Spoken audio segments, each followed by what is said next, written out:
నమస్కారం. Big debate ప్రత్యేక చర్చ కార్యక్రమానికి స్వాగతం. తెలంగాణ రాష్ట్ర పూర్తి స్థాయి బడ్జెట్ని తెలంగాణ అసెంబ్లీలో ఇవాళ ఆర్థిక మంత్రి భట్టి గారు ప్రవేశపెట్టారు. 3,04,965 కోట్ల రూపాయల బడ్జెట్ని పెట్టారు. గతం కంటే కేవలం ఒక 10-12 కోట్లు మాత్రమే ఎక్కువ చూపించారు. వాస్తవ అంచనాల ఆధారంగానే బడ్జెట్ని పెట్టాలి, ఏదో అంకెల గారడీ చేసినట్టు ఉండకూడదు, ఆంధ్రాతో పోల్చుకొని భారీగా పెట్టొద్దన్న ఆలోచనతో గతం కంటే కేవలం అన్ని శాఖలకి సుమారుగా 7-8% మాత్రమే కేటాయింపులు పెంచుతూ వాస్తవ అంచనాలు గతంలో చేసిన ఖర్చుని దృష్టిలో పెట్టుకొని వాస్తవ అంచనాల ఆధారంగా తయారు చేసినట్టుగా చెప్తున్నారు. వివిధ శాఖలకి 6 గ్యారంటీస్తో పాటుగా 6 హామీలతో పాటుగా మిగతా అన్ని పథకాలకు కూడా కేటాయింపులు భారీగానే ఉన్నాయని చెప్తున్నారు. ఆయా శాఖలు ఇచ్చినటువంటి అంచనాలకి వాళ్ళ ఎస్టిమేట్స్కి దరిదాపుగా న్యాయం చేసే విధంగానే కేటాయింపులు జరిగినాయని చెప్తున్నారు. ఈ అంశాల మీద వాళ్ళు బిగ్ డిబేట్లో చర్చని చెప్పడం. చర్చలో మనతో పాటు డాక్టర్ రామచంద్ర నాయక్ గారు, ప్రభుత్వ whip, MLA, Congress party senior నాయకులు మనతో జాయిన్ అయ్యారు. అలాగే రెహమాన్ గారు, ప్రముఖ రాజకీయ సామాజిక విశ్లేషకులు మనతో ఉన్నారు. మరి కాసేపట్లో సూర్యనారాయణ గారు, భారతీయ జనతా పార్టీ ఎమ్మెల్యే, మనతో జాయిన్ అవుతారు. అలాగే రవీంద్రరావు గారు, బీఆర్ఎస్ పార్టీ ఎమ్మెల్సీ, వారు కూడా మనతో జాయిన్ అవుతారు. ముందుగా రెహమాన్ గారు నమస్తే. రెహమాన్ గారు, ఎలా ఉంది బడ్జెట్? మీరు చూసే ఉంటారు వివరాలన్నీ. ప్రభుత్వ పథకాలు, అలాగే వివిధ శాఖలకి బీసీ సంక్షేమం, ఎస్సీ సంక్షేమం, ఎస్టీ సంక్షేమం, మహిళ, రైతులకు ఇస్తున్నటువంటి రైతు భరోసా కానీ ఇవన్నీ పథకాల పేర్లు మార్చారు. కేటాయింపులు ఏ రకంగా ఉన్నాయి? అలాగే ప్రభుత్వం ఈ మధ్య కొన్ని ఫ్లాగ్షిప్ ప్రోగ్రామ్స్ తీసుకుంది, మనం చూసాం. ఈ మూసీ రివర్ ఫ్రంట్ డెవలప్మెంట్ కానీ, RRR ఫేజ్ 2 కానీ, మెట్రో ఫేజ్ 2 కానీ, వీటికి కేటాయింపులు కూడా ఎలా ఉన్నాయి? కొత్తగా రాజీవ్ యువ అవకాశం పేరుతో ఇంకో కొత్త పథకాన్ని కూడా లాంచ్ చేశారు. ఎలా అర్థం చేసుకోవాలి బడ్జెట్ని రెహమాన్ గారు? నిజానికి శ్రీనివాస్ గారు, మీరు ఇంట్రోలోనే చెప్పినట్టుగా ఇప్పటికే మొత్తానికి అప్పుల భారం ఉంది.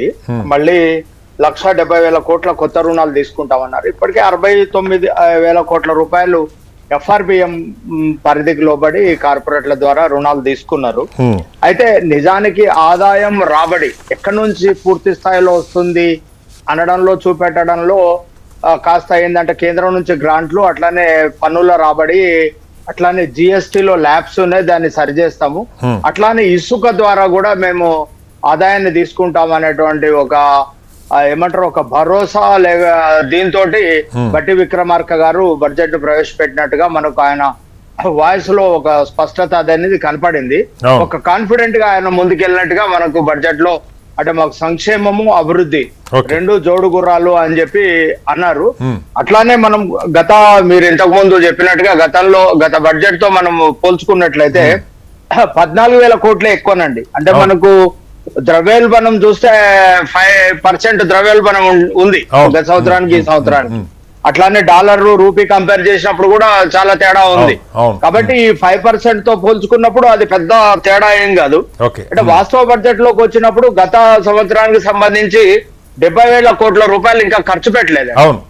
కాబట్టి దీన్ని కూడా మనం పరిగణలోకి తీసుకోవాలి. అట్లానే పన్ను రాబడి ద్వారా, కేంద్ర గ్రాంట్ల ద్వారా, GST ద్వారా, మిగతా అంశాల ద్వారా మేము పెంచుకుంటామని చెప్పారు. అట్లానే ఇప్పుడు కొత్త పథకాలు కూడా యాడ్ అయినాయి. అట్లానే రుణమాఫీ అనేది దాదాపుగా సింహభాగం మనకు బడ్జెట్ లో అప్పట్లోనే ఇదయింది. ఇప్పుడు వ్యవసాయ రంగానికి సంబంధించి ఇప్పుడు అంటే AI టెక్నాలజీ పెరిగింది. ప్రపంచ దేశాలన్నీ వ్యవసాయ రంగంలో AI టెక్నాలజీ, రోబోటిక్, దీన్ని అంటే వ్యవసాయ కూలీలను తగ్గించడం ద్వారా సమగ్ర వ్యవసాయ విధానంలోకి వెళ్ళాలి, వ్యవసాయాన్ని లాభసాటిగా మార్చాలి అనేటువంటి ఒక దృక్పథం కేరళలో కానీ మిగతా రాష్ట్రాలలో కనబడుతుంది. వాటి విషయానికి వస్తే మనకి ఇక్కడ రుణమాఫీ, అలాగే రైతు భరోసా, అంటే గతంలో ఉన్నటువంటి 2 స్కీములను కంటిన్యూ చేయాల్సినటువంటి పరిస్థితి రాష్ట్ర ప్రభుత్వం పైన ఉంది. ఇప్పుడు ఈ రైతు భరోసా అనేది మళ్ళీ అగ్రికల్చర్ లో సింహభాగం తీసుకునే అవకాశం ఉంది. అట్లానే ఇరిగేషన్ ప్రాజెక్టులు, అట్లానే చెక్ డ్యాముల నిర్మాణము, అలాగే ఇవన్నీ వేరండి. ఇవన్నీ వేరైనప్పుడు అంటే వ్యవసాయ రంగాన్ని అభివృద్ధి చేయాలంటే ఇక నుంచి ఫ్యూచర్ లో అంటే ఏవైతే వ్యవసాయ రుణాల, అంటే రైతుల్ని రుణభారం నుంచి తప్పించడానికి ఎవరం వ్యతిరేకం కాదండి. రైతులకు రుణభారం లేకుండా చేయాల్సిందే ఖచ్చితంగా. అది మనం దాన్ని ఎవరైనా ఆమోదిస్తాం. ఆ విషయాలు పక్కన పెడితే ఇప్పుడు ప్రధానంగా మనకు కనిపిస్తున్నది ఏంటంటే ఇప్పుడు టెక్నాలజీ ద్వారా రైతుల్ని మరింత అభివృద్ధిలోకి తీసుకెళ్లడం, సమగ్ర వ్యవసాయ విధానంలోకి తీసుకెళ్లడం అనేది ప్రధానంగా ఉంది. ఆ అంశాల వైపు ఇప్పుడు తీసుకెళ్లేటువంటి పరిస్థితి మనకు కనపడతలేదు. అంటే ఇక నుంచి రాష్ట్ర ప్రభుత్వాలు బీఆర్ఎస్ కానివ్వండి, లేకపోతే ప్రధాన ప్రతిపక్షమే కానివ్వండి, ఇక రుణమాఫీలు జరగవు, సమగ్ర వ్యవసాయ విధానాలు ఇప్పుడు సన్న బియ్యం కొనుగోలుకు దానికి సంబంధించి సబ్సిడీ ప్రకటించింది గవర్నమెంట్ ప్రకటించింది. అది మంచి పరిణామం, అది మంచి పరిణామం. అట్లనే విద్యా వైద్య రంగాలకు సంబంధించి పెద్దగా గతంతో పోలిస్తే పెద్ద కేటాయింపులు ఏమీ లేవు. అయితే కొత్తగా కొత్త పాఠశాలలు సంబంధించి యూత్ సంబంధించినటువంటి పాఠశాలలకు సంబంధించి కేటాయింపులు చూపెట్టారు. అట్లానే యూనివర్సిటీలకు సంబంధించి కూడా గ్రాంట్లను పెంచినట్టుగా చూపెట్టారు. ఈ అంశాలను పక్కన పెడితే వైద్యంలో కూడా పెద్దగా విప్లవాత్మకమైనటువంటి మార్పులు ఏమీ లేవు. డెఫినెట్ గా అక్కడ మనము గ్రామాల్లో చెప్తాం కదా, పిండి కొద్ది రెట్టే. అంటే ఆదాయ వ్యయం ఎక్కువగా రియల్ ఎస్టేట్ నుంచి గతంలో వచ్చేది. అంటే రియల్ ఎస్టేట్ రంగం సరిగా లేదు, కానీ వచ్చే రాబడిలో కూడా రియల్ ఎస్టేట్ నుంచి ఎక్కువ ఆదాయం వస్తుందనేమి రాష్ట్ర ప్రభుత్వం ఏం చూపెట్టలేదండి. కాబట్టి డెఫినెట్ గా అంటే గతంలో మనము చంద్రబాబు నాయుడు నుంచి రాజశేఖర రెడ్డి ముఖ్యమంత్రి అయినప్పుడు వాళ్ళు డెఫినెట్ గా ఒక విషయం చెప్పారు, మేము అధిగమిస్తాం, ఉన్న పరిస్థితులను అధిగమించి ముందుకెళ్తాం అని చెప్పారు. డెఫినెట్ గా రేవంత్ రెడ్డి గారు కూడా ఉన్న పరిస్థితులను అధిగమించి ముందుకెళ్లి సంక్షేమం ఒకవైపు, అభివృద్ధి ఒకవైపు, రెండు డెఫినెట్ గా కత్తి మీద సాము లాంటిదేనండి. హామీలు 6 గ్యారంటీలు వీటిని అన్నింటినీ అమలు చేసి ముందుకెళ్లడం అనేది ప్రభుత్వానికి కత్తి మీద సామే. అధిగమిస్తామన్నటువంటి విశ్వాసం అయితే కనపడింది. డెఫినెట్ గా all the best government. Right Rehman garu, మళ్ళీ వస్తాను. రామచంద్ర నాయక్ గారు, ఇప్పుడే రెహమాన్ గారు చెప్తున్నారు వాస్తవంగా కత్తి మీద సామె. ఎందుకంటే ఎన్నికలప్పుడే పార్టీలు అలివి కాని హామీలను ఇస్తూ ఉన్నారు. హామీలు అమలు కాకపోతే మళ్ళీ హామీలకి మీరే ఒక టైం లైన్ కూడా పెట్టుకుంటున్నారు. 100 రోజుల్లో ఇది అమలు చేస్తాం, లేదు 6 నెలలు ఇది అమలు చేస్తామని. సో ఎన్నికలైన తెల్లారి నుంచి ప్రభుత్వ హామీ దగ్గర నుంచి ప్రతిపక్షాలు వాటి మీదే ఒత్తిడి చేస్తూ ఉన్నాయి, మిగతా అంశాలు పక్కకు పెట్టి. సరే, అవి గతంలో చేసిన అప్పులు, వాళ్ళు పెట్టిన బకాయిలు, మీ పాఠం మీకుంటుంది. అయితే ఇక్కడ ఒక్కటి అప్రిషియేట్ చేయదగ్గింది ఏంటంటే, ఏదో గాలిలో మేడలు కట్టడం కాకుండా, లేదా ఆంధ్రప్రదేశ్ కంటే ఎక్కువ బడ్జెట్ మనం చూపించాలి, ఆ పెట్టిన అంకెలకి వాస్తవంగా ఖర్చేదానికి మళ్ళీ మీరే విమర్శ ఎదుర్కొనే పరిస్థితి లేకుండా చాలా వరకు వాస్తవికంగా ఆదాయాలు ఎలా ఉండబోతున్నాయో దానికి దగ్గరలోనే ఖర్చు ఉండే అవకాశం ఉందని ఎస్టిమేట్స్ కూడా చూపించినటువంటి పరిస్థితి కనపడుతూ ఉంది. ప్రధానంగా ఈ 6 గ్యారంటీలు, అలాగే ఇప్పుడు తీసుకున్నటువంటి ఫ్లాగ్షిప్ ప్రోగ్రామ్స్, నేను ఇందాక చెప్పినట్టు మెట్రో కానీ, లేకపోతే RRR కానీ, ఈ మూసీ రివర్ ఫ్రంట్ కానీ, వీటికి కొంత కేటాయింపులు, అలాగే కొత్త ఇందిరా మిల్లు, ఈ కొత్త పథకం రాజీవకాశం, వీటికి కేటాయింపులు చూపించారు. ఇక రైతు భరోసా ఇప్పటిదాకా భారీగా అమలు కానిది, రైతు రుణమాఫీ కొంతమేరకు అమలైంది అనుకున్నా కూడా రైతు భరోసా ఇప్పుడు పూర్తి స్థాయిలో చేయడానికి బడ్జెట్లో కేటాయింపులు కూడా దానికి చూపించారు. ఎలా అర్థం చేసుకోవాలి రామచంద్ర నాయక్ గారు? ముందుగా హెచ్ఎం టీవీ ప్రేక్షకులకు, అదేవిధంగా నా తోటి పార్టిసిపెంట్స్ అందరికి నమస్కారం. ఓకే, రాష్ట్రంలో గతంలో రాష్ట్ర చరిత్రలో ఎప్పుడు లేని విధంగా బ్యాలెన్స్డ్ గా సంక్షేమం, ప్రజా సంక్షేమం, అదేవిధంగా సామాజిక న్యాయం, అభివృద్ధి, ఈ మూడింటిని బ్యాలెన్స్ చేసుకునే విధంగా రాష్ట్ర బడ్జెట్ ని ఈరోజు భట్టి విక్రమార్క గారు ముఖ్యమంత్రి పెద్దలు రేవంత్ రెడ్డి గారి సారథ్యంలో ప్రవేశపెట్టడం జరిగింది.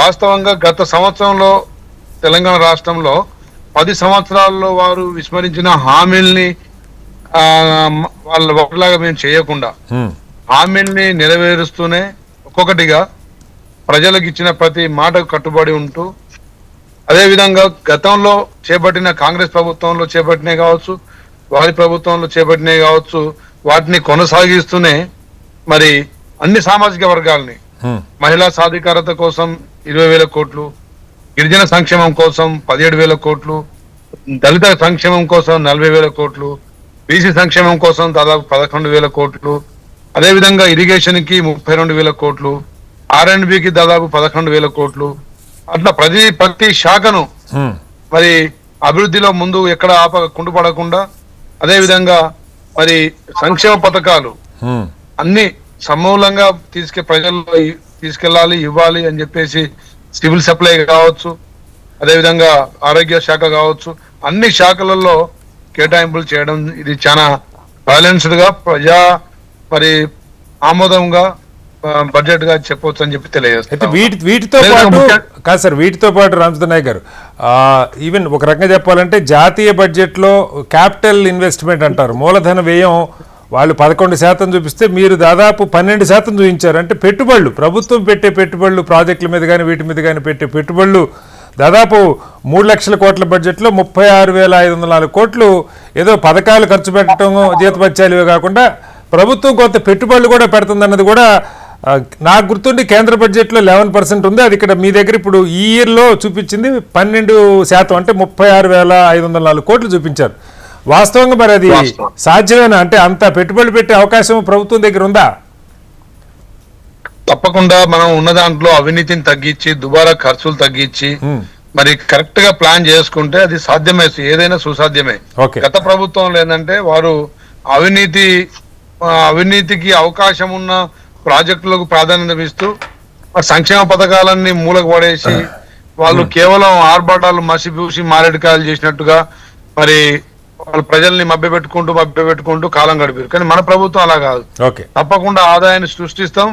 అదే విధంగా అభివృద్ధి, మూసి రివర్ డెవలప్మెంట్ కావచ్చు, అదే విధంగా మీరు అన్నట్టు RRR డెవలప్మెంట్ కావచ్చు, మెట్రో రైలు కావచ్చు, ఈ హైదరాబాద్ డెవలప్మెంట్ మీద కూడా ఫోకస్ పెట్టినట్టు ఈ బడ్జెట్ లో కనబడతాం. హైదరాబాద్ అభివృద్ధి చెందితేనే విదేశీ పెట్టుబడులు కావచ్చు, హైదరాబాద్ నుంచి. కాబట్టి తప్పకుండా మరి గ్రామీణ ప్రాంతాల ప్రజల్ని కాపాడుకుంటూనే వారి సంక్షేమ పథకాలు కొనసాగిస్తూనే ఇందిరమ్మ ఇళ్లు కావచ్చు, అదే విధంగా సివిల్ సప్లై వాళ్ళకి సన్న బియ్యం అందించడం కావచ్చు, రేషన్ కార్డులు ఇవ్వడం కావచ్చు, ఇంకా వివిధ రకాల సబ్సిడీలు గతంలో ఇచ్చిన ఉచిత కరెంట్ కావచ్చు, అదే విధంగా మన గ్యాస్ సబ్సిడీ కావచ్చు, ఆరోగ్యశ్రీ 10 లక్షల బీమా పథకం కావచ్చు, అదే విధంగా మరి బస్సు ఆర్టీసీ ఉచిత ప్రయాణం కావచ్చు, మహిళా సాధికారత కోసం ఇంకా డెవలప్ చేసే కార్యక్రమాలు, చాలా అభివృద్ధి కార్యక్రమాలు చేపట్టే విధంగా ఈ బడ్జెట్ మరి ఈ రోజు ప్రకటించడం జరిగింది. దానికి బట్టి విక్రమార్క గారికి, ముఖ్యమంత్రి గారికి ప్రత్యేక ధన్యవాదాలు కూడా తెలియజేస్తాను. ఓకే సార్, మళ్ళీ వస్తాను మీ దగ్గరికి రామచంద్ర నాయక్ గారు. మనతో సూర్యనారాయణ గారు, భారతీయ జనతా పార్టీ శాసనసభ్యులు జాయిన్ అయ్యారు. సూర్యనారాయణ గారు నమస్కారం. హెచ్ఎంటీ యాజమాన్యానికి, సిబ్బంది అందరికీ కూడా నా యొక్క నమస్కారం. సూర్యనారాయణ గారు, ఎలా ఉంది బడ్జెట్? ప్రభుత్వం చేసినటువంటి కేటాయింపులు, ముఖ్యంగా మీరు ప్రతిపక్షాలు దృష్టి పెట్టే 6 గ్యారంటీలు కానీ లేకపోతే ఇతర హామీల విషయం, ప్రధానంగా ప్రతిపక్షాలు ఇచ్చిన హామీలు ఏం చేసామనేది అడుగుతారు. వాటికి కేటాయింపులు ఎలా ఉన్నాయి అనుకుంటున్నారు? భట్టి గారి బడ్జెట్ ఈ రోజు అన్ని వర్గాల ప్రజలకు నిరాశపరిచిన బడ్జెట్ ఇది. ఏ ఒక్క వర్గానికి కూడా, ముఖ్యంగా రైతుల విషయం కానీ, మహిళల విషయం కానీ, యువకులకు ముఖ్యంగా ఈ 6 గ్యారంటీల గురించి ఈ అన్ని వర్గాల ప్రజలు ఇంకా చాలా ఎక్స్పెక్ట్ చేశారు. ముఖ్యంగా 10 సంవత్సరాల తర్వాత అధికారంలోకి వచ్చిన కాంగ్రెస్ నాయకులు నిరుద్యోగులకు, అంటే పెద్ద పెద్ద నాయకులు ఏదో ఒక పోస్ట్ ఇవ్వాలని కార్పొరేషన్లు సృష్టించి కార్పొరేషన్ పదవులు ఇచ్చిండ్రు. మరి ఏ ఒక్క కార్పొరేషన్ కు ఈ రోజు బడ్జెట్ లో ఏ ఒక్క కార్పొరేషన్ కూడా నిధులు కేటాయించలేదు. మీరు చూపెట్టేది అన్ని కూడా పూర్తి చేస్తామని చెప్పడము, ఏ ఒక్కటి కూడా పూర్తి చేసిన దాఖలాలు లేవు. ఇలా సమాజం అంతా కూడా ఇటు రైతులు కానీ గగ్గోలు పెడతా ఉన్నారు. రైతు రుణమాఫీ కాలేదు, రైతు భరోసా సంవత్సరంలో అయితే ఇయ్యలేదు, 2 పంటలకైతే 3వ పంట కన్నా. ఈ బడ్జెట్ లో 18,000 కోట్లు రైతు భరోసా కోసం కేటాయించారు సూర్యనారాయణ గారు. ఇప్పుడు బీసీ సంక్షేమ నిధికి వీళ్ళు ఎలక్షన్ కన్నా ముందు 20,000 కోట్లు, ప్రతి సంవత్సరం 1,00,000 కోట్లు అని చెప్పిర్రు. గత సంవత్సరం 8,000 కోట్లు కేటాయించి ఎంత ఖర్చు పెట్టిండండి వీళ్ళు? అన్ని కూడా ఫండ్స్ డైవర్షన్ చేయడము. ఇప్పుడు 100 కోట్లలో ఖర్చు పెట్టి 500 కోట్లను కూడా సుమారు ఈసారి 11,400 కోట్లు కేటాయించి బీసీ సోదరులందరూ కూడా డైలమాలో పడతారు. మరి ఈ సంవత్సరం అన్నా కానీ పూర్తి కేటాయించిన నిధులు ఖర్చు పెడతారా అని. అన్నిటికన్నా ముఖ్యం నాకు అర్థం కాని విషయం ఏంటంటే, ఇంత బ్రహ్మాండమైన బడ్జెట్ ప్రవేశపెట్టి మరి కేంద్ర ప్రభుత్వము ఆదాయంలో 20% ఇంట్రెస్ట్ కని చూపెట్టింది. మరి మీరు అప్పుల గురించి చెప్పలేదు ఇక్కడ. అప్పులు కానీ అప్పుల మీద ఇంట్రెస్ట్ కానీ ఇన్స్టాల్మెంట్ ఎంతవరకు కడతారు అనేదే లేదు ఇక్కడ. అది ముఖ్యమంత్రి గారు ప్రతిసారి డైరెక్ట్గా చెప్తున్నారు. గతంలో మొత్తం కన్న వేసిపోయారు. మేము నెల నెల కొన్ని వేల కోట్ల రూపాయలు అప్పు తెచ్చుకుంటే తప్పితే జీతాలు ఇవ్వలేని పరిస్థితి ఉందని వాస్తవం ఉన్నట్టు కుల్లా చెప్తున్నారు కదా సూర్యనారాయణ గారు. చెప్పండి ఎక్కడ అప్పు తీర్చాల్సింది ఎంతనో అది ఉంటది కదండి, ఫిగర్ ఉంటది కదండి, ఇన్స్టాల్మెంట్ ఎంత ఇంట్రెస్ట్ ఎంత అనేది ఉంటది కదా. ఓకే, ప్రభుత్వం దగ్గర లెక్కలు లేవా? ఉంటాయి. ఇక ఏదైతే అన్ని వర్గాల ప్రజలు అన్నట్లు ముఖ్యంగా తెలంగాణ సాధించుకున్న అమరవీరుల గురించి మర్చిపోయింది. అమరవీరులకు ప్రతి కుటుంబానికి 25,000 నెలకి ఇస్తామని, ప్రతి అమరవీరుల కుటుంబంలో ఒకరికి ఉద్యోగం ఇస్తాని, వారికి ఉచితంగా అంటే ఇల్లు ఇస్తామని చెప్పి అమరవీరుల విషయం మర్చిపోయినారు. ఈ రకంగా ప్రధానంగా కాదు సూర్యనారాయణ గారు, ఇప్పుడు 6 గ్యారంటీలు, ఇప్పుడు మీరందరూ చెప్పేది ప్రభుత్వం ఎన్నికైంది 6 గ్యారంటీలు పేరుతో ప్రజలు మభ్యపెట్టారని కదా. 6 గ్యారంటీలకి కేటాయింపులు ఎలా ఉన్నాయి చెప్పండి, అది కదా మెయిన్. ఇప్పుడు మహిళా సాధికారత అని చెప్పి వీళ్ళని 1 కోటి మంది మహిళలకు కోటీశ్వరులు చేస్తా అని చెప్తా ఉన్నారు. ఏ విధంగా చేస్తారండి? ఇప్పుడు 2,500 రూపాయలు ఇచ్చిన పరిస్థితి లేదు. వీళ్ళకు రైస్ మిల్లు మేము కేటాయిస్తాము, రైస్ మిల్ నిర్మాణం చేసి వీళ్ళకి వర్క్ ఇస్తాము, ఈ పరిశ్రమలు స్థాపిస్తామని రైస్ మిల్లులు పెట్టిస్తామన్నారు. ఆర్టీసీ బస్సులు దాదాపు ఆర్టీసీ బస్సులు ఇస్తారు. ఫుడ్ ప్రాసెసింగ్ పెట్రోల్ బంకులు పెట్టిస్తామన్నారు. ఒక పెట్రోల్ బంక్ పెట్టి దాన్ని ప్రచారం చేసుకుంటా ఉన్నారు ఇప్పటి వరకు. ఇది పరిస్థితి.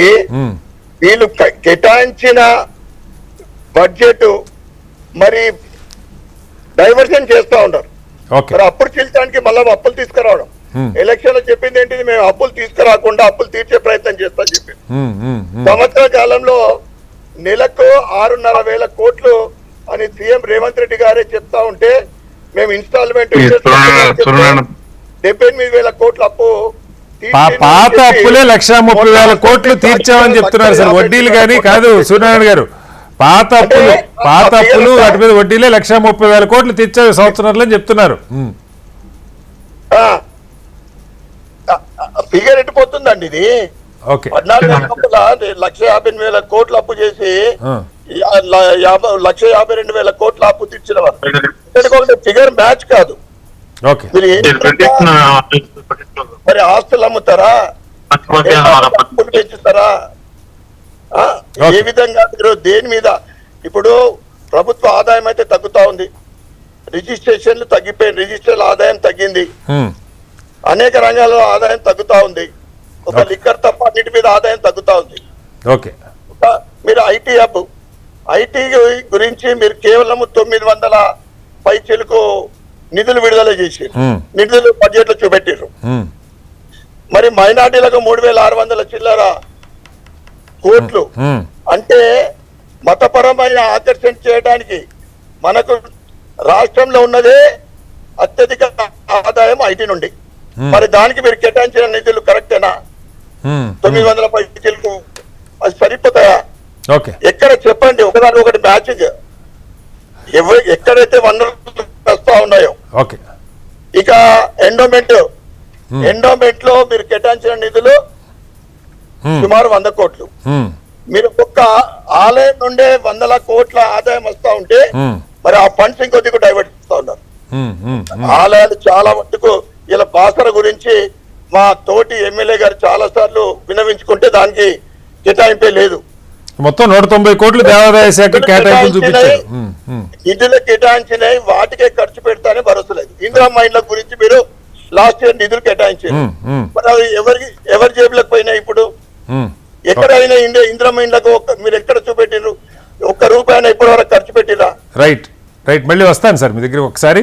రెహమాన్ గారు, ఇక్కడ యాక్చువల్గా నేను నిన్న పత్రికల్లో 2-3 రోజుల నుంచి బడ్జెట్ గురించి ఏ శాఖలు ఏమడుతున్నానో చూసినప్పుడు హోంశాఖ నుంచి దాదాపు ఒక 9,000 కోట్ల దాకా వాళ్ళు ప్రపోజల్స్ ఇచ్చారని చెప్పి అంటూ ఉన్నారు. కానీ ప్రభుత్వం దాదాపు 10,188 కోట్లు కేటాయించింది. అంటే బహుశా హోంశాఖ అడిగిన దానికన్నా కూడా కొంత నిధులు, అంటే మరి కొత్తగా ఇప్పుడు ఈ మధ్య ఈ సైబర్ క్రైమ్స్, ఈ ఇవన్నీ పెరిగి సైబర్ సెక్యూరిటీ వాటి కోసం అదనంగా నార్కోటిక్స్ వీటి కోసం కేటాయించారనుకోవాలా? నాకు తెలిసి అడిగిన దానికంటే కేటాయింపులు ఎక్కువ కేటాయించింది బహుశా హోంశాఖకే కనపడుతుంది. రేవంత్ గారు ఏమై ఉండొచ్చు కారణం? కటారి గారు, ఇప్పుడు డెఫినెట్ గా ప్రభుత్వాలు ఏవైనా ముందు పోలీసులను స్ట్రెంథన్ చేసేటువంటి ప్రయత్నం చేస్తున్నాయి. శాంతి భద్రతల పేరుతో కావచ్చు, లేకపోతే సుస్థిరంగా ప్రభుత్వాలను నడపాలంటే పోలీస్ వ్యవస్థను పటిష్టం చేసుకోవాలన్నటువంటి ఆలోచనలో ఉన్నాయి ప్రభుత్వాలన్నీ. డెఫినెట్ గా కొంత అవసరం కూడా. ఇప్పుడు విపరీతంగా సీసీ కెమెరాలు పెరిగినాయి, మానిటరింగ్ పెరిగింది, కమాండ్ కంట్రోల్ పెరిగింది, రకరకాలుగా పెరిగింది. నిజానికి లా అండ్ ఆర్డర్ అనేది కూడా అవసరమే. కాకపోతే మీరు అంటున్నట్టుగా అంటే రిక్రూట్మెంట్లే కానివ్వండి, అంటే పోలీసులో రిక్రూట్మెంట్ జరిగినంతగా మిగతా శాఖలలో రిక్రూట్మెంట్ జరగట్లే. ఈ ప్రభుత్వాలు ఏవొచ్చినా, గత ప్రభుత్వాలే కానివ్వండి, ఇప్పుడు కూడా కానివ్వండి, డెఫినెట్ గా వాటికి ఎక్కువ కేటాయింపు జరిగింది. అట్లానే అన్ని డిబేట్లలో, అన్ని డయాస్లలో మనం మాట్లాడుతున్నది విద్యా వైద్య రంగాల్ని, వ్యవసాయ రంగాన్ని మనం బాగా పట్టించుకోవాలని. వాటికి సంబంధించి బాగా బడ్జెట్ లో పెరగట్లేదు అనేది ఒక చర్చ జరుగుతా ఉంది. కానీ ఇక్కడ ప్రభుత్వము అంటే రాబడి అనేది ఎక్కడ చూపెడుతుంది? రాబడి అనేది అంటే ప్రభుత్వము అంటే మీరు అంటున్నట్టుగా కేవలం 14,000 కోట్ల రూపాయలే అదనపు బడ్జెట్ గా చూపెట్టింది గత బడ్జెట్ తో పోలిస్తే. కాబట్టి మీరు ఇంట్రోలో చెప్పినట్టుగా వాస్తవ బడ్జెట్ లోకే పోయినట్టుగా కనబడుతుంది. ఇక ఇప్పుడు మిగిలిందంతా FRBM పరిధికి మించి రుణాలు తెచ్చుకునేటువంటి అవకాశం లేదు. కేంద్ర గ్రాంట్ల మీద కొంత ఆశ పెట్టుకున్నట్టుగా కనపడతా ఉంది. కేంద్ర గ్రాంట్లు ఏ మేరకు వస్తాయి? అట్లానే ఇసుక మీద, GST మీద ఆదాయాన్ని పెంచుకుంటామని చెప్పి GSTలో కొంత ల్యాబ్స్ ఉన్నాయి.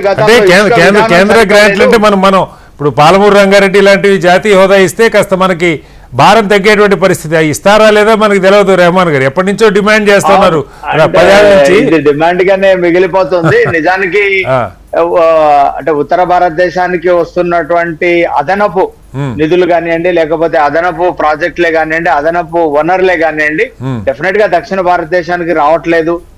ఆ స్థాయిలో అంటే ఏదో అరాకొర జరగవచ్చు, కానీ ఆ స్థాయిలో మనకు రావట్లేదు అనేది వాస్తవం. నిజానికి వాళ్ళకి ఏంటంటే యూపీ, మధ్యప్రదేశ్ నుంచి, గుజరాత్ నుంచి ఎక్కువ సీట్లు ఎంపీలు ఉన్నారు. ఇప్పుడు తాజాగా ఆంధ్రప్రదేశ్, బీహార్ అనేటివి 2 కీలకంగా ఎన్డీఏ ప్రభుత్వంలో మారిపోయినాయి. వీళ్ళిద్దరిపైన ఆధారపడి కేంద్రం నడుస్తా ఉంది. కాబట్టి డెఫినెట్ గా ఆంధ్రప్రదేశ్ కు కేటాయింపుల్లో మనకు స్పష్టత కనపడదు. గతంలో ఎన్డీఏలో చంద్రబాబు నాయుడు భాగం అయినప్పటికీ మాకు మట్టి కుండ నీళ్లు తప్ప మాకేమి ఇవ్వలేదు. ఆయన లేకపోతే ప్రభుత్వం ఉండే పరిస్థితి లేదు. కాబట్టి డెఫినెట్ గా అంటే ఆ 2 కర్రల పైన ఈ ప్రభుత్వం నడుస్తుంది. కాబట్టి ఆంధ్రప్రదేశ్ అలాగే బీహార్ కు ఎక్కువ కేటాయింపులు ఇచ్చినట్టుగా మనకు కనపడింది బడ్జెట్ లో. అక్కడ ఎక్కువ బోర్డ్స్ గానీ, ఎక్కువ ఇది గానీ పోయినట్టు కనపడింది.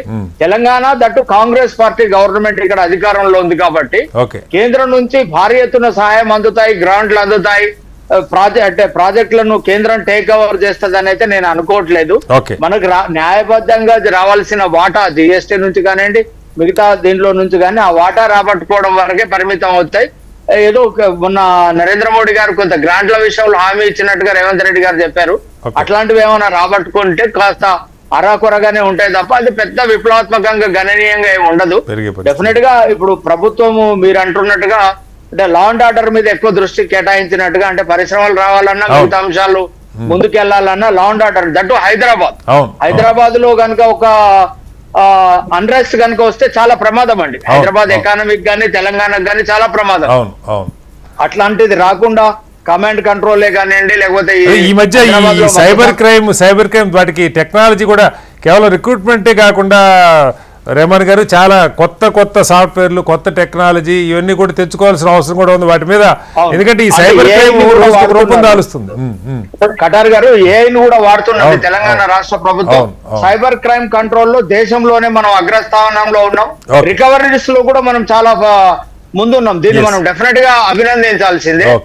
అంటే మిగతా రాష్ట్రాల్లో జరిగిన సైబర్ క్రైమ్స్ లో పోల్చి రికవరీలో చూసుకున్నట్టయితే డెఫినెట్ గా మనం ముందున్నాం. ఇప్పుడు ఈ దేశం ఎదుర్కొన్న ప్రధానమైనటువంటి సమస్యల్లో ఈ ఏఐని ఉపయోగించి జరిగేటువంటి మోసాలే ప్రధానంగా ఉంటాయి. ఫేక్ న్యూసే కానివ్వండి, సైబర్ క్రైమ్, ఈ రెండే ప్రధానంగా ఈ దేశాన్ని ఎంతైతే టెక్నాలజీ పెరుగుతుందో క్రైమ్ లో కూడా అంతే టెక్నాలజీ వాడేటువంటి అవకాశం ఉంది. డెఫినెట్ గా కౌంటర్ టెక్నాలజీ నేరస్తులు, నిందితులు వాడతారు. ఇప్పుడు ఎట్లా అంటే వాళ్ళ పిల్లలే ఫోన్ చేసినట్టుగా, వాళ్ళ నంబర్ నుంచే ఫోన్ చేసినట్టుగా, వాళ్ళ వాయిస్ తోటే వీడియోలు వచ్చేటువంటి పరిస్థితులు కూడా చూస్తున్నాం. డెఫినెట్ గా మనకు లా అండ్ ఆర్డర్ కాపాడాల్సిందే. హైదరాబాద్ లో ఎంత శాంతి భద్రతలు పటిష్టంగా ఉండి ఎంత పోలీసింగ్ పర్ఫెక్ట్ గా ఉంటే హైదరాబాద్ నుంచి రాబడి అంత పెరిగితే డెఫినెట్ గా అది రాష్ట్రానికి రైట్ అంటే సార్, దేశానికి కూడా ఉపయోగపడుతుంది. రైట్. మళ్ళీ వస్తాను రెహమాన్ గారు. రామచంద్ర నాయక్ గారు, ఇక్కడ ఈ రెండు అంటే పంచాయతీరాజ్ శాఖ అలాగే urban development, minister of urban development, ఈ రెండింటికి కలిపి దాదాపు 50,000 కోట్ల రూపాయల బడ్జెట్లో కేటాయింపులు చూపిస్తున్నారు. పంచాయతీరాజ్కి 31,600 కోట్లు, అలాగే ఎంఏయుడి అర్బన్ డెవలప్మెంట్కి 17,670 కోట్లు, 49,50,000 కోట్ల రూపాయలు. అంటే ఏంటి పెద్ద ఎత్తున గ్రామీణ ప్రాంతాలు అలాగే పట్టణ ప్రాంతాల్లో మౌలిక వస్తువుల మీద ఏమైనా దృష్టి పెట్టబోతున్నారా?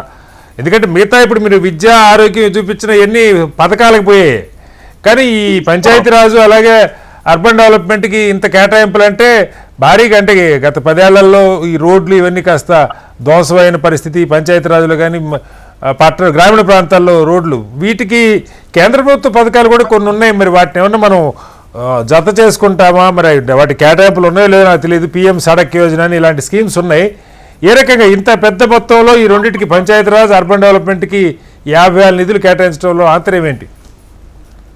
కటారి గారు, ఆంతర్యం ఏమి లేదు. ఇప్పుడు ఇరిగేషన్ కి 32,000 కోట్లు, అదేవిధంగా పంచాయతీరాజ్ సమానంగా రూరల్ డెవలప్మెంట్ మీద ఫోకస్ చేయాల్సిన అవసరం ఉంది. గ్రామీణ ప్రాంతాల్లో డ్రైనేజ్ కావచ్చు, ఇంటర్నల్ సిసి రోడ్లు కావచ్చు, మరి అభివృద్ధి చెందాల్సిన గ్రామాలని కూడా కొంత ప్రగతి పదంలో నడిపించాల్సిన బాధ్యత మన మీద ఉంటది. అదేవిధంగా అర్బన్ డెవలప్మెంట్, ఇప్పుడు ట్రాఫిక్ హైదరాబాద్ లో కానీ సింగల్ లాంటి నగరాల్లో మన వరంగల్, కరీంనగర్ నగరాలు పెరుగుతున్నాయి. కార్పొరేషన్స్ కూడా మనం ఆదాయాన్ని పెంచే విధంగా రేపు భవిష్యత్తును దృష్టి పెట్టుకొని వాటిని కూడా అభివృద్ధి చెందేటట్టు దృష్టి పెట్టాల్సిన అవసరం ఉంది. నాట్ ఓన్లీ అంటే ఇరిగేషన్, పంచాయతీరాజ్, అర్బన్ డెవలప్మెంట్, అదే విధంగా మీకు విద్యా వ్యవస్థ, ఉపాధి మీద కూడా అంతే కాన్సన్ట్రేషన్ చేసినాం. సో దీంట్లో ఏ సామాజిక వర్గాన్ని కూడా మనం నిర్లక్ష్యం చేయకుండా, నేను అదే చెప్తున్నా, గత ప్రభుత్వంలో కూడా కేటాయింపులు జరుగుతాయి పేపర్ల మీదనే, కానీ సంక్షేమ పథకాల నిధులన్నీ దారి మళ్లించి మరి సంక్షేమ పథకాల పెండింగ్ బిల్లులన్నీ పెండింగ్ పెట్టేసి సబ్సిడీలు కావచ్చు, లేదంటే మన విద్యార్థుల ఫీజు రియంబర్స్మెంట్ కావచ్చు, కాలేజీలకు చెల్లించాల్సిన రెంటల్స్ కావచ్చు, కాంట్రాక్టర్లు, సర్పంచులు చేసిన గత వాళ్ళ ప్రభుత్వంలో చేసిన ఏ ఒక్కటి వాళ్ళు చెల్లించకుండా దాదాపు 2018-19 నుంచి పెండింగ్ పెట్టారు. రెండో గవర్నమెంట్ లో వాళ్ళు పూర్తిగా అన్ని సామాజిక వర్గాలను నిర్లక్ష్యం చేసారు. వారు తెచ్చిన బతుకమ్మ చీరలే కూడా పెండింగ్ పెట్టారు. సో ఈ మన ప్రభుత్వం వాటిని క్లియర్ చేస్తూనే మళ్ళీ కొత్తగా ప్రజల మీద ఎలాంటి భారం వేయకుండా, మరి ట్యాక్సులు కావచ్చు, లేదా నిత్యావసర రేట్లు పెంచడం కావచ్చు, లేదంటే లిక్కర్ బాటిల్ రేట్లు పెంచడం కావచ్చు, అలాంటి గత సంవత్సరంలో ఏది చేయలేదు మా ప్రభుత్వం. సో ఏది చేయకుండా ప్రజలకు ఉన్న వాస్తవాలు తెలియజేస్తూ మళ్ళీ అప్పులకు మనం ఊబిలో రాష్ట్రాన్ని తీసుకెళ్లే కార్యక్రమాలు చేయకుండా ఉన్న దాంట్లో అన్ని సామాజిక వర్గాలని, అన్ని అభివృద్ధి కార్యక్రమాలని ముందు తీసుకెళ్లాలనేది లక్ష్యం. ఓకే. అయితే దీనిలో ఇంకోటి కూడా సార్, ఇప్పుడు ముఖ్యమంత్రి గారు క్రీడల గురించి కూడా చాలా సందర్భాల్లో చాలా గట్టిగా మాట్లాడారు. ఆయన స్పోర్ట్స్, ఆయన స్వతహాగా ఫుట్బాల్ ప్లేయర్ అని చెప్తారు. క్రీడలకి సంబంధించి మరి బాగా అంటే 465 కోట్లే స్పోర్ట్స్ యూనివర్సిటీ ఒకటి పెట్టాలని రకరకాల ప్రపోజల్స్ ఉన్నట్టుంది. మరి అవి వేరే హెడ్స్ కింద చూపించారో తెలియదు, కానీ ఫిగర్ అయితే చాలా తక్కువ కనపడుతుంది. రామచంద్ర నాయక్ గారు 465 కోట్లు చూపించారు క్రీడా శాఖ కింద. అలాగే పర్యాటకం కూడా తక్కువే ఉంది, 775 కోట్లే పర్యాటకం కింద కూడా అలాట్మెంటు కేటాయింపులు చూపిస్తున్నారు. ఇప్పుడు అంటే మనం అభివృద్ధి సంక్షేమం మీద ముఖ్య దృష్టి పెట్టి మిగతావి కూడా సమపాలలో మనం అభివృద్ధి చెందే విధంగా కొంత కేటాయింపు అయితే చేసిర్రు. క్రీడలు ఇప్పుడు మన తెలంగాణ యువత గాని, తెలంగాణ రైతాంగం గాని కొంత మనోధైర్యాన్ని కోల్పోతా ఉన్నారు. ప్రజానీకం గతంలో లాగా పోరాట స్ఫూర్తి గాని, గతంలో లాగా అంటే మనోధైర్యంతో నిలబడే పరిస్థితి కనబడట్లే. చిన్న క్షణిక విషయాలకు కూడా చిన్న పిల్లలు 5th క్లాస్ పిల్లోడు కూడా మొన్న సూసైడ్ అటెంప్ట్ చేసిన పరిస్థితి చూసినాం స్కూల్లో. సో పిల్లలకు ఓన్లీ విద్య అనే ఫోర్స్ ప్రెజర్ పెట్టకుండా వారికి నచ్చినట్టుగా స్పోర్ట్స్ లైన్ కావచ్చు, ఇంకా వేరే స్కిల్ డెవలప్మెంట్ అంటే వేరే మన వాళ్ళు టెక్నికల్ గా ఎడ్యుకేషన్ కావచ్చు, ఉపాధి నేర్పించగలిగే లాంటి సాంకేతిక విద్యను కూడా నేర్పించే కార్యక్రమాలు చేపట్టాలనేది ముఖ్యమంత్రి గారి ఉద్దేశం. సో తప్పకుండా రేపు నవ తెలంగాణ అంటే మన యువతను మనం పనిలో పెట్టకపోతే ఇట్లాంటి అంటే ఈ నష్టాలు జరిగే పరిస్థితి మనం చూస్తా ఉన్నాం. కాబట్టి ఓకే, గతంలో ఎప్పుడు మనం చిన్నప్పుడు ఎప్పుడు ఆత్మహత్యలు ఇంత పర్సెంటేజ్ చూడలేదు. కానీ తెలంగాణ ఉద్యమ సమయంలో ఒకరిని చూసి ఒకరు ఆత్మహత్యలు చేసుకున్నారా, లేదంటే పరిస్థితులు ఆ విధంగా ఉద్యమ సమయం కాదు సార్. ఇవాళ ఈ సోషల్ మీడియా వచ్చిన తర్వాత ప్రతి ఒక్కళ్ళ పిల్లలు చాలా సోషల్ మీడియా ఏఐ ప్రభావం ఏవైతే తను చూస్తాడో సోషల్ మీడియాలో తిరిగి అదే రికమెండ్ చేస్తుంది. అంటే ఒక్క నెగటివ్ పాయింట్ ని కనుక తను చూస్తే అదే తిరిగి రికమెండ్ చేయడం వల్ల వాటిని ఎక్కువ చూసి అటువైపుగా నెట్టబడుతున్నాడు మనిషి.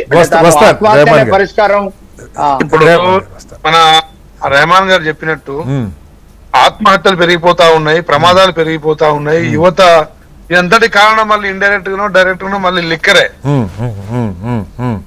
సో ఈ మద్యం విచ్చలవిడిగా గత ప్రభుత్వాలు ప్రమోట్ చేయడం వల్ల కూడా మన కొంత యువతలో మానసికంగా కొంత ఇందాక సూర్యనారాయణ గారు అన్నారు ప్రభుత్వం ఆదాయం పెరుగుతుంది, ఒక లిక్కర్ లోనే మిగతా వాటిలో పెరగట్లేదు, అది మాత్రం పెరుగుతుంది, రిజిస్ట్రేషన్ ఆదాయం తగ్గిందని. ఒకటి కటారి గారు చెప్పండి. సమైక్య ఆంధ్రలో వైన్ షాపులు కావచ్చు, బార్ షాపులు కావచ్చు, తర్వాత 14లో వచ్చిన టిఆర్ఎస్ ప్రభుత్వం రెండింటిగా పెంచి పడేసింది. ఓకే, తర్వాత రెండో గవర్నమెంట్ లో వాళ్ళు 18 తర్వాత బెల్ట్ షాపులు పెంచడం చేసిండ్రు. ఓకే, కానీ మా ప్రభుత్వం వచ్చిన తర్వాత ఎక్కడ వైన్ షాపులు గానీ బెల్ట్ షాపులు గానీ పెంచిన దాఖలాలు గానీ మరి అలాంటి మూలాలు గానీ ఎక్కడ కనబడదు. మీరు చూడండి. ఓకే, ఇంకా వాళ్ళ పాలనలో డ్రగ్స్ కూడా బెల్ట్ షాపులు అనేవి అనఫిషియల్ గా సార్, అఫిషియల్ కాదు అసలు బెల్ట్ షాపులు.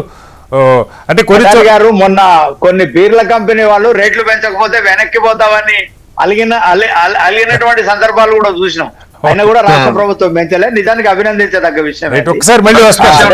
మద్యాన్ని ఎంత యువతకు దూరం చేస్తే దేశ భవిష్యత్తే గాని రాష్ట్ర భవిష్యత్తు గాని ఆధారపడి ఉంటది. రేమాన్ గారు మీకు ఇస్తాను ఒక్కసారి. సూర్యనారాయణ గారు ఇక్కడ అంటే సరే, ఇప్పుడు ఏ ప్రభుత్వాలైనా మీరున్నా, బీఆర్ఎస్ ఉన్నా, కాంగ్రెస్ ఉన్నా పథకాలు ఒకటి నడుస్తూనే ఉంటుంది.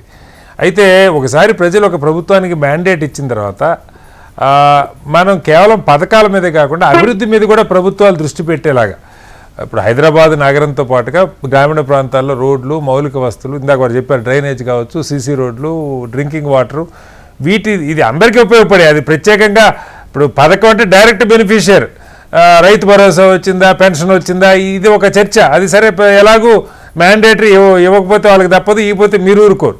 కానీ నిజంగా ప్రగతిశీల పార్టీలు ఆలోచన చేయాల్సింది అభివృద్ధి మీద. నాకు నిజంగా దీనిలో క్యాపిటల్ ఎక్స్పెండిచర్ అనేది దాదాపు 12% చూపించారు సార్. 36,000 కోట్ల 500 పైచీలకు పెట్టుబడులు, ప్రభుత్వం పెట్టుబడులు పెడతా ఉంది. సో ఇలాంటివి అలాగే ఇప్పుడు పంచాయతీరాజ్లో మరి దాదాపు 30,000 కోట్ల పైన చూపించారు. గ్రామీణ ప్రాంతాల్లో రోడ్లకా మరి దేనికా నాకు తెలియదు. మరి వీటికి సంబంధించి పెట్టుబడులు కూడా ప్రభుత్వం మౌలిక వస్తువుల కల్పన మీద, దీర్ఘకాలిక పెట్టుబడుల మీద కొంత ఇన్వెస్ట్ చేస్తున్నప్పుడు వాటిని అప్రిషియేట్ చేయాలి కదా సూర్యనారాయణ గారు. సార్, ప్రజలకు కావాల్సింది విద్య, వైద్యము, ఉపాధి. ఈ ప్రభుత్వం వచ్చిన తర్వాత 15 నెలల్లో మౌలిక వస్తువులు కూడా ఇంపార్టెంటేగా, ఇన్ఫ్రాస్ట్రక్చర్ కూడా మౌలిక వసతులు. నా నియోజకవర్గానికి నేను నిజామాబాద్ అర్బన్ నియోజకవర్గ విషయం చెప్తాను. ఇప్పటి వరకు ₹1 రాలేదండి. ఇటు స్పెషల్ ఫండ్ కానీ, సిడిఎఫ్ ఫండ్ కానీ, ఏ ఫండ్ కూడా ఇప్పటి వరకు ₹1 రాలేదు. ఇవాళ అక్కడ ఉన్న కాంగ్రెస్ కార్యకర్తలు, కాంగ్రెస్ అంటే వాళ్ళే అడుగుతా ఉన్నారు, అభివృద్ధి చేస్తున్నావు, ఏ విధంగా చేస్తారంటే అసలు ఇచ్చేది గవర్నమెంట్ ఏమైనా ఇస్తే కదా చేయాల్సింది. పదే అడుగుతా ఉన్నాం. ఇన్ఛార్జ్ మినిస్టర్ కు అడుగుతా ఉన్నాము. సీఎం రేవంత్ రెడ్డి గారిని 2 సార్లు కలిసినాం, 3 సార్లు కలిసినాము. ఏ ఒక్క దానికి కూడా నిధులు విడుదల కాలేదు. మీరు అన్నట్లు ఎక్కడ డెవలప్మెంట్ అండి ఇది? కాగితప్పులు అంటే అరచేతిలో స్వర్గం మాదిరి కాకుండా ఇది ఏమంటారు దీన్ని? 15 నెలలు అయింది, ₹1 రాలేదు. ఎటు పాత ప్రభుత్వము విడుదల చేసి అంటే ప్రభుత్వం మారిన తర్వాత అప్పుడు 350 కోట్ల మా నిజామాబాద్ ఉమ్మడి జిల్లాకు స్పెషల్ ఫండ్ శాంక్షన్ అవుతుండే, అవన్నీ ఆపేసిండ్రు. ఓకే, సిడిఎఫ్ ఫండ్ అండి, కనీసము ఎమ్మెల్యే ఫండ్ అది కూడా ఇప్పటి వరకు ₹1. అంటే ఈ సంవత్సరం పైగా సూర్యనారాయణ గారు గత ప్రభుత్వాలు చేసిన అప్పులు, బిల్లులు, పెండింగ్ బిల్లులు వీటినే క్లియర్ చేయటం సరిపోయిందని ముఖ్యమంత్రి గారు చాలా సందర్భాల్లో చెప్పారు. పీక మీద కత్తి పెట్టినట్టుగా ఉంది పరిస్థితి. బిల్లులండి 40,000 కోట్లు 40,000 కోట్లు కాంట్రాక్ట్ కు ఇప్పటి వరకు 50% టెండర్స్.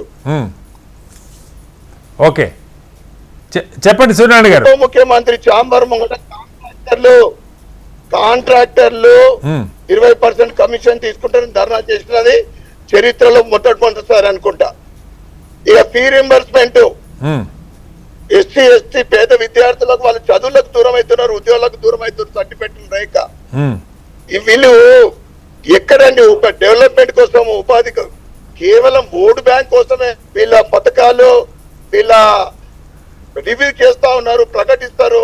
కోట్ల రూపాయలు పేపర్లో ప్రకటనలు వస్తాయి తప్ప గ్రౌండ్ వర్క్ ఎక్కడైతే చెప్పండి. ఏం వర్క్? ఓటు మీరు అనే ఓట్ బ్యాంక్ అంటే 3 లక్షల కోట్లు 3,000 కోట్లు మైనార్టీకి చూపించేసారా?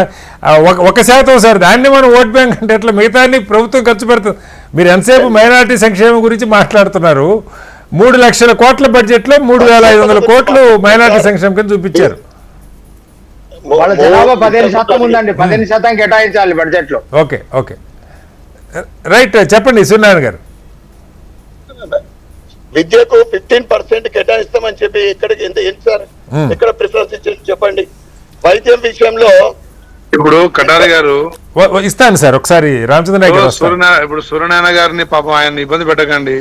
వారు ఏంటంటే సరే ఎస్డిఎఫ్ సిడిఎఫ్ లేదని కొంచెం బాధలో ఉన్నారు. ఇప్పుడు వాస్తవాలు ఏంటంటే ప్రభుత్వ పరంగా యంత్రాంగం అభివృద్ధి కార్యక్రమాల్లో వాళ్ళు నిమగ్నమై ఉంటారు. ఎమ్మెల్యేలకు ఇవ్వాల్సిన ఈ గతంలో ఏ ప్రభుత్వం ఇవ్వలే, ఏ ప్రభుత్వం ఇచ్చిందండి గతంలో ఎమ్మెల్యేలందరినీ?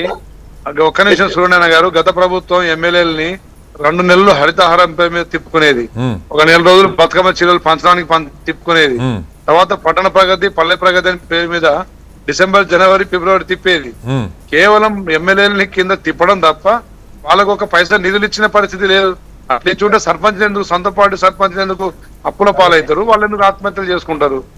మా ప్రభుత్వం వచ్చినాక కనీసం 10 కోట్లు ఇచ్చిరండి ప్రభుత్వం ఏర్పడ్డ అనతి కాలంలోనే.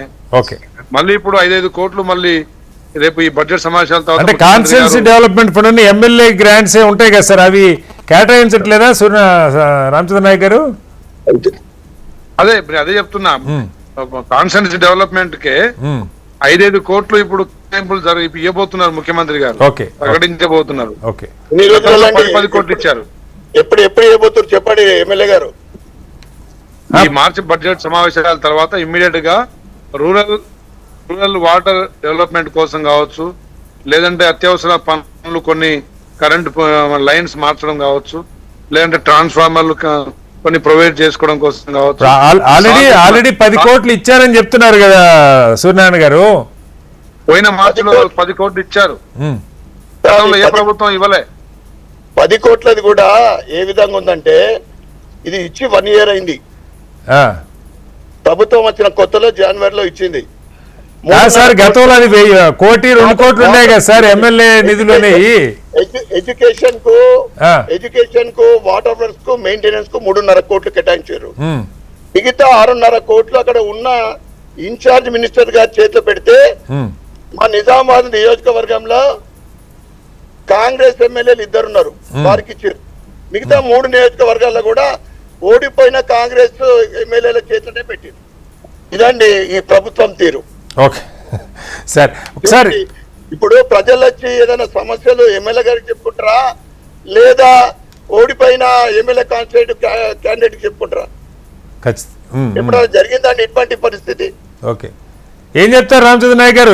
ఎన్నికైనా సరే పార్టీలు అయినా ఎన్నికైనా నాయకత్వాన్ని గౌరవించాలి. ఎమ్మెల్యే గ్రాంట్ అంటే ఎమ్మెల్యే నిధులు అంటే ఏ ప్రభుత్వం ఉన్నా ఎమ్మెల్యేలకు ఇవ్వాలి కదా అన్నది సూర్యనారాయణ గారి వెర్షన్. అడుగున అవమానాలు. ఒకటి కడారి గారు, అభివృద్ధి నిధులు ఎవరికి ఇస్తే అదేమన్నా మనం తినేది ఉందా? ఇప్పుడు చెప్పినట్టు 2.5 కోట్లు 2.5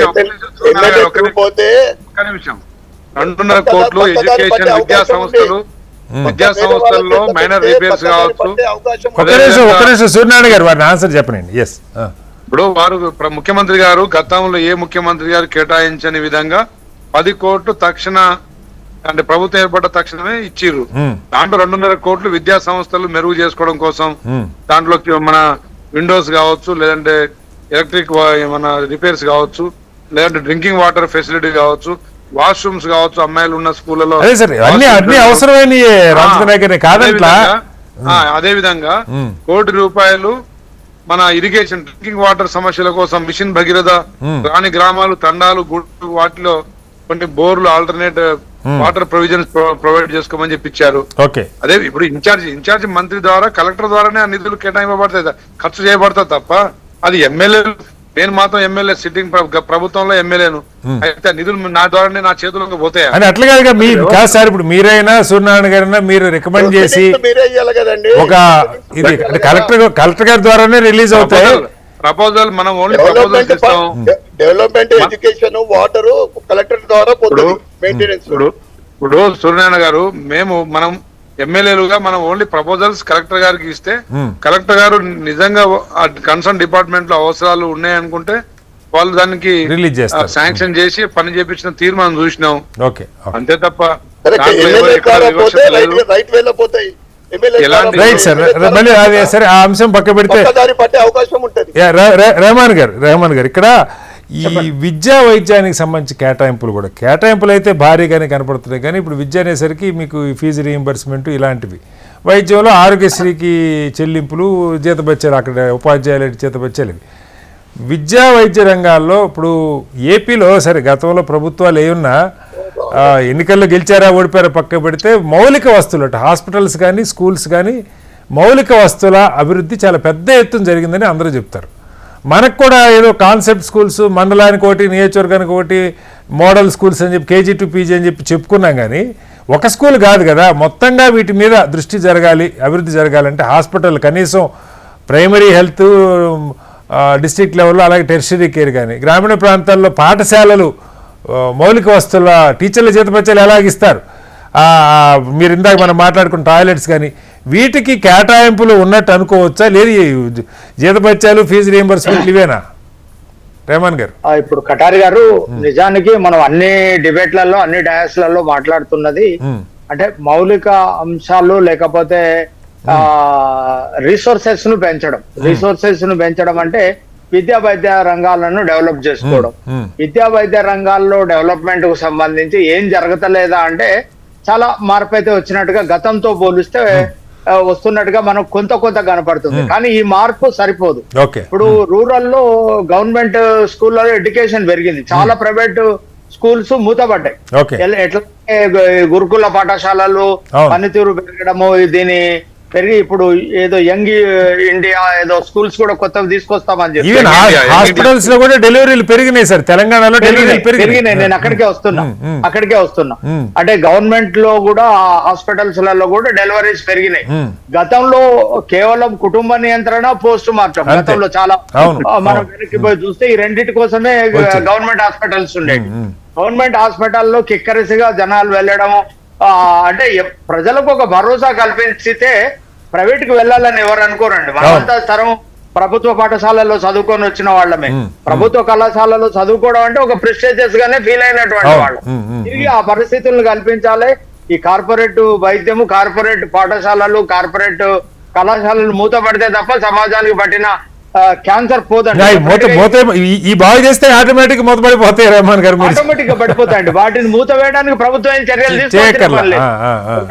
కాబట్టి ఒక్కొక్క అడుగు అటువైపుగా వేయాల్సినటువంటి అవసరం ఉంది. మీరు కటారి గారు, మనం చాలా డిబేట్లలో మీరు నేను మాట్లాడుకున్నాం. గాంధీ హాస్పిటల్ లేకపోయిందంటే కరోనా సందర్భంలో ఏంటండి మన పరిస్థితి? అంతే కదా. గాంధీ అందించిన సేవలు కార్పొరేట్ ప్రైవేట్ హాస్పిటల్, ఇప్పుడు మనం అదే రాజారావు గారికి కూడా పద్మభూషణ్ అవార్డు ఇవ్వనందుకు మనం బాధపడ్డాం గత డిబేట్. నిజానికి అంతా అంటే నిజానికి కేంద్ర ప్రభుత్వం గుర్తించాల్సి వస్తే రాజారావు గారిని గుర్తించాలి. ఆయన అద్భుతమైనటువంటి సేవల్ని ఆయన గాంధీ డైరెక్టర్ గా ఉండి చాలా మంచి సేవలు అందించారు. కాబట్టి ప్రభుత్వ రంగంలో పాఠశాలలు లేకపోతే వైద్య రంగం ఉండకపోతే ఎంత ప్రమాదమో మనకు కరోనా నేర్పించిపోయింది. కాబట్టి ఇక భవిష్యత్తులో ఈ రెండు అంటే విద్యా వైద్య రంగాలను పటిష్టం చేయడం, కార్పొరేట్ కు ధీటుగా వీటిని తీర్చిదిద్దడం ద్వారా వాటిని అంటే గ్రామాల్లో రిసోర్సెస్ డెవలప్ చేయడానికి డెఫినెట్ గా వైద్య విద్యా రంగాల్లో డెవలప్ చేయాల్సినటువంటి అవసరం ఉంది. ఇక భవిష్యత్తులో రైట్. ఒకసారి రామచంద్ర నాయక్ గారు సార్, మళ్ళీ వస్తాను సార్. రామచంద్ర నాయక్ గారు, ఇక్కడ ఈ రెండింటి గురించి మనం మాట్లాడుకుంటున్నప్పుడు సార్, నిజంగా పాఠశాలల పట్ల పేద ప్రజలకి కొంచెం ఆసక్తి పెరుగుతుంది. అలాగే హాస్పిటల్స్ అయితే డెలివరీలు ఒకటే కాదు, చాలా వాటికి ఇప్పుడు మొబైల్ క్లినిక్లను పెట్టి డయాబెటీస్, బీపీలు వీటికి మందులు ఇస్తా ఉన్నారు. కొంత పబ్లిక్ అటెన్షన్ అంతకంటే పెరిగినప్పుడు రామచంద్ర నాయక్ గారు, ఇక్కడ మౌలిక వస్తువులు, ఇప్పుడు ఒక మారుమూల గ్రామంలో పిఎస్సిలో కనీసం ఒక 25-30 మంది కూర్చోడానికి ఒక బల్లో లేకపోతే తాగడానికి ఒక నీళ్ళు, ఈ మౌలిక వస్తువుల కల్పన. అట్లాగే టెర్షరీ కేర్ హాస్పిటళ్ళు చాలా సందర్భాల్లో మనం వింటా ఉన్నాం, వీటిలో గ్లౌజులు లేవు, సిరంజీలు, డిస్పోజల్ సిరంజీలు ఇలాంటివి. ఇప్పుడు మీ కేటాయింపులు కేవలం కార్పొరేట్లో ఆరోగ్యశ్రీ ఫీ రీయింబర్స్మెంట్కి వీటికి సరిపోతాయా? నిజంగా హాస్పిటల్లో కానీ లేకపోతే స్కూళ్ళల్లో కానీ మౌలిక వస్తువుల కల్పనకు కూడా కేటాయింపులు ఉండే అవకాశం ఉందా రామచంద్ర నాయక్ గారు?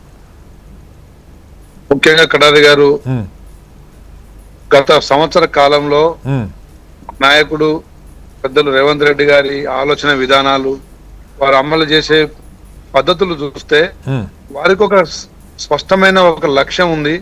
ఆ లక్ష్యం దిశలో వారు కృషి కష్టం కనబడతా ఉంది. తప్పకుండా దాని ఫలితాలు కనబడడానికి కొంత సమయం పట్టొచ్చు. ఓకే. వారు సమూలంగా విద్యా వ్యవస్థను మార్చే దాంట్లో ఆలోచనలో ఉన్నారు.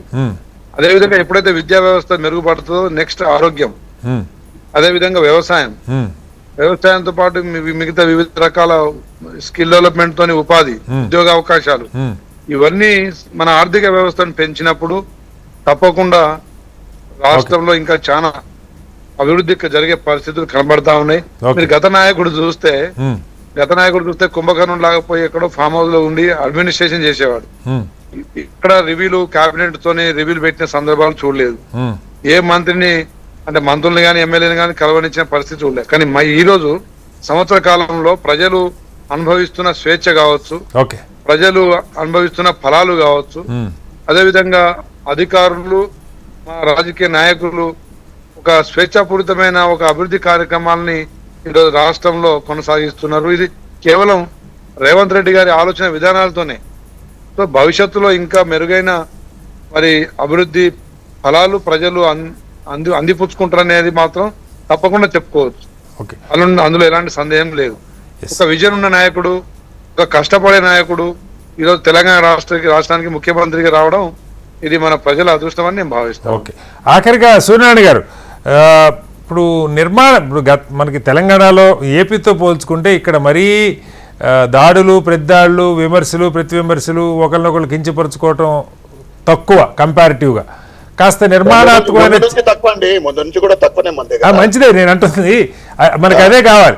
అయితే ఇక్కడ నేను అనేది నిర్మాణాత్మకమైన చర్చ. ఇప్పుడు బడ్జెట్ పెట్టారు, రేపటి నుంచి వాటి మీద చర్చలు ఉంటాయి. బడ్జెట్లో కేటాయింపులు ఎలా ఉన్నాయి ఏంటి అంటే, నేను అనేది ప్రతిపక్షం నుంచి, సరే బీఆర్ఎస్ నాయకులు ఏం మాట్లాడతారో వాళ్ళు ఇవాళ డిబేట్లో రాలేదు, బట్ ఒక జాతీయ పార్టీగా మీరు నిర్మాణాత్మకమైన సలహాలు, ఇప్పుడు కేటాయింపులు కేవలం పథకాలే కాకుండా సూర్యనారాయణ గారు, నిజంగా మౌలిక వస్తువుల కల్పనకి, ఉపాధి పెరగటానికి ప్రభుత్వాలు ఏం చేస్తే బాగుంటుంది, బడ్జెట్లో అవసరమైతే బడ్జెట్ ఈజ్ నాట్ ఫైనల్. మన నిర్మలా సీతారామన్ కూడా చెప్పారు, కేంద్ర ఆర్థిక మంత్రి కూడా, అవసరమైతే ఏదైనా 1-2 డిపార్ట్మెంట్లకి ఇవి సరిపోవన్నది కరెక్ట్ ప్రపోజల్స్ వస్తే మార్చుకోవడానికి కూడా మేము సిద్ధమని చెప్పారు.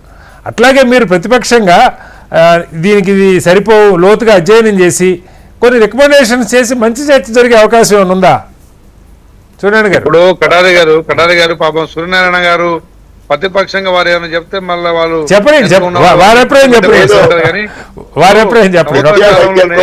బీసీ కులగణన, ఎస్సీ వర్గీకరణ, అదే విధంగా సమ్ముల అన్ని మార్పులన్నీ చూస్తే సూర్యనారాయణ గారు కూడా మాట్లాడాల్సింది ఒకటే ఏంటంటే, రేవంత్ రెడ్డి గారికి ఒక స్పష్టత ఉంది, పని మీద కాన్సన్ట్రేషన్ చేయగలిగే ఒక దృక్పథం ఉంది. రామచంద్ర గారు వారు చెప్పండి, ఏం చెప్తారు విందాం. సూర్యనారాయణ గారు, గ్రౌండ్ లో ఎంత వరకు వర్క్ అవుతుందో అది ముఖ్యమండి. లా అండ్ ఆర్డర్ కంట్రోల్ లేదు. ఈ రోజు సిటీలో డ్రగ్స్ విషయం కానీ, కొకైన్ కానీ ఇవన్నీ చూస్తున్నాం. ఇక విద్యా వైద్యం గురించి ఇప్పుడు చెప్పిన ప్రైవేట్ సూర్యనారాయణ గారు సప్లై అవుతున్నాయి, సముద్ర తీరం అంతా అక్కడి నుంచే వస్తున్నాయని, గుజరాత్ నుంచి వచ్చినాయని చెప్తున్నారు. యా సూర్యనారాయణ గారు చెప్పండి. విద్యా వైద్యానికి మీరు కేటాయించిన నిధులు మొన్న 10 రోజుల క్రితమే మనం ఏపీలో చూసినాం. మామూలు మెడిసిన్స్ కూడా హాస్పిటల్ ఇవ్వడం లేదని మరి అందరికి తెలిసిన విషయమే. ఎన్ని ప్రభుత్వ స్కూల్ మూతపడ్డాయి, ప్రైవేట్ స్కూల్ మూతపడడం కాదు, పెరుగుతా ఉన్నాయి అవి. ఏ విధంగా స్కూళ్ళు మూతపడతా ఉన్నాయి మనం చూస్తా ఉన్నాం. హాస్టళ్లలో 18 మెస్ ఛార్జీలు పెంచారని చెప్పిండ్రు. ఎంతమంది కలుషిత ఆహారంతో ఇవాళ రోగాలను పడిపడుతుందో చూడండి. అంటే ఓకే లేదు విద్యా వైద్యం మీద కానీ ఏ డిపార్ట్మెంట్ కూడా అడ్మినిస్ట్రేషన్ సరిగ్గా గారు గ్రౌండ్ లో గత ప్రభుత్వంతో పోల్చుకొని చెప్పండి. ఏదో మనం టిఆర్ఎస్ వాళ్ళు రాసిచ్చిన స్క్రిప్ట్ మీద చదవడం కాదు, గత ప్రభుత్వంతో పోల్చుకుంటే ఈ సంవత్సర కాలంలో రైట్ జరిగిందా లేదా? రైట్. ఒకసారి రెహమాన్ గారు ఇక్కడ ఆఖరిగా ఒక పాయింట్, ఇక్కడ ఈ ఈ రెండింటికి మనం మహిళా సాధికారతకు సంబంధించి ఇటు రైస్ మిల్లులు కానీ, ఫుడ్ ప్రాసెసింగ్ కానీ, లేకపోతే ఈ ఆర్టీసీ బస్ అంటే ఎంటర్ప్రెన్యూర్స్గా వాళ్ళని ఎంటర్ప్రెన్యూర్స్గా మార్చే ఆలోచన బాగానే ఉంది, కానీ ఆచరణలో అది ఏ మేరకు జరిగే అవకాశం ఉందంటారు? డెఫినెట్ గా కటారి గారు, స్త్రీల భాగస్వామ్యం పెరగకుండా దేశాభివృద్ధి గాని ఆ రాష్ట్రాభివృద్ధి గాని సాధ్యం కాదండి. ఏ పోరాటమైనా లేకపోతే ఏ సంక్షేమమైనా మహిళల భాగస్వామ్యంతోనే జరిగిందండి. గతంలో మనం కరీంనగర్ జిల్లాలో రాజశేఖర రెడ్డి గారు ముఖ్యమంత్రిగా ఉన్నప్పుడు మైజ్ కొనుగోలు చూసాం. ప్రపంచ స్థాయి రికార్డులో వాళ్ళు మైజ్ కొనుగోలు అంటే మొక్కజొన్న కొనుగోలు చేసి రికార్డు అంటే మహిళలు డెఫినెట్ గా వాళ్ళకి అప్పచెప్పిన బాధ్యత ఖచ్చితంగా ఒక పగడ్బందీగా ఒక రోల్ మోడల్ గా చేస్తారనడంలో అతిశయోక్తి కాదండి. డెఫినెట్ గా మహిళలకు ఉచిత ప్రయాణం అనేది వాళ్ళ స్వశక్తిని పెంచడానికి, స్వావలంబన పెంచడానికి డెఫినెట్ గా ఉపయోగపడుతుంది. ఇంతకు ముందు మీరు మాట అన్నారు, ప్రతిపక్షము నిర్మాణాత్మక సలహాలు. డెఫినెట్ గా గతంలో పుచ్చలపల్లి సుందరయ్య లాంటి వ్యక్తులు సైకిల్ పైన పార్లమెంట్ కు వచ్చేటప్పుడు నెహ్రూ గాని ఇందిరాగాంధీ గారు వాళ్ళ సలహా తీసుకోవడం కోసం మొత్తం పార్లమెంట్ వాయిదా వేసాడు, లోక్సభను వాయిదా వేసే పరిస్థితి ఉండేది. ఇప్పుడు కూడా ప్రతిపక్ష పార్టీ నాయకులు అసెంబ్లీకి వచ్చి వాళ్ళని మాట్లాడించేటువంటి పరిస్థితులు, వాతావరణం కూడా ఉండాల్సినటువంటి అవసరం ఉంది. ప్రతిపక్షము ఈ బడ్జెట్ మీద కామెంట్ లేకుండా, ప్రతిపక్ష నాయకుడి విమర్శ లేకుండా బడ్జెట్ ఆమోదం కూడా అర్ధరహితంగానే ఉంటది ప్రజాస్వామ్యంలో ప్రతిపక్ష పాత్ర అనేది. టైం అయిపోయింది రెహమాన్ గారు. మొత్తంగా తెలంగాణ రాష్ట్ర బడ్జెట్ ని ఈ రోజు ప్రవేశపెట్టడం జరిగింది. అయితే బడ్జెట్ లో కేటాయింపులు వివిధ శాఖల ఆధారంగా, అలాగే ప్రభుత్వం ఇచ్చినటువంటి హామీల ఆధారంగా ఉన్నాయా లేదా, ప్రభుత్వం నిర్మాణాత్మకంగా మరింతగా తెలంగాణ ప్రగతి వైపు నడవడానికి ఏం చేస్తే బాగుంటుందని దానికి సంబంధించి ప్రతిపక్షాలు రాబోయే బడ్జెట్ చర్చలో నిర్మాణాత్మక సలహాలు అయితే ఇవ్వాలని కోరుకుందాం. చర్చలో పాల్గొన్న రెహమాన్ గారికి, అలాగే సూర్యనారాయణ గారికి, రామచంద్ర నాయక్ గారికి ప్రత్యేక ధన్యవాదాలు. ఇది వాళ్ళ బిగ్ డిబేట్. మరోస్తే మళ్ళీ కలుద్దాం. అందరూ నమస్కారం, సెలవు.